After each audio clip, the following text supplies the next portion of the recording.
الحمد لله رب العالمين والصلاة والسلام على رسوله الأمين وعلى آله وصحبه أجمعين.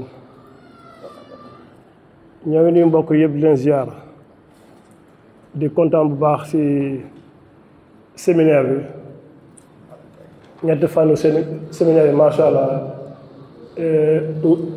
njëriñoo si ni dañoo njëriñoo bu baax a baax ci séminaire bi.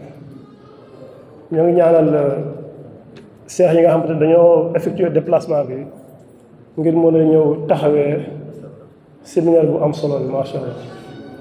léegi dañuy xaw a ñëw tuuti kii bi historique CMT bi mooy maanaa ñi nga xamante ne ñoo ñëw organiser séminaire bi mooy coordination bu ñu woowee CMT coordination des musulmans de Tambacounda. daanaka coordination boobu moo ngi tàmbalee fële ca lycée Maam Cheikh Mbaye fële ca lycée Maam Cheikh Mbaye ca ay at ci ginnaaw laataa ñun ñuy dem lycée sax amoon na fa daanaka amul woon tour ci tënk mooy soo ne mbokk Tamba yi nekk lycée rek daanaka jamono yooyu benn lycée moo fi amoon mooy lycée Maam Cheikh Mbaye. léegi ci tënk mbokk yu fa doon daje muy jàngalekat muy élève ñëpp ci mbooloo moom lañ bokkoon mooy waa axlu sunna wal jamaa. léegi ngir moo am dénomination bi maanaam ngir moo am tour ñu mun koo identifier si la ñëw xalaatee indi tour boobu daal di koy jox tour boobu mooy CMT coordination des musulmans de Tambacounda.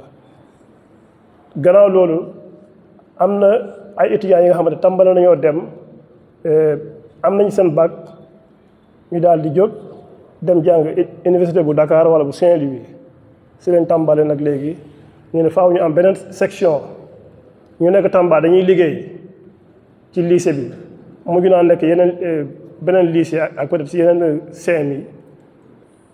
képp ku fa nekk di dund sunna ci nga bokk moo xam nga ko wala xamoo ko keneen ku jógee ci beneen raison fii ci réew mi nga ñëw ci nga bokk si la ñu jëlee initiative boobu noonu créer section étudiante bi Dakar ak Saint-Louis.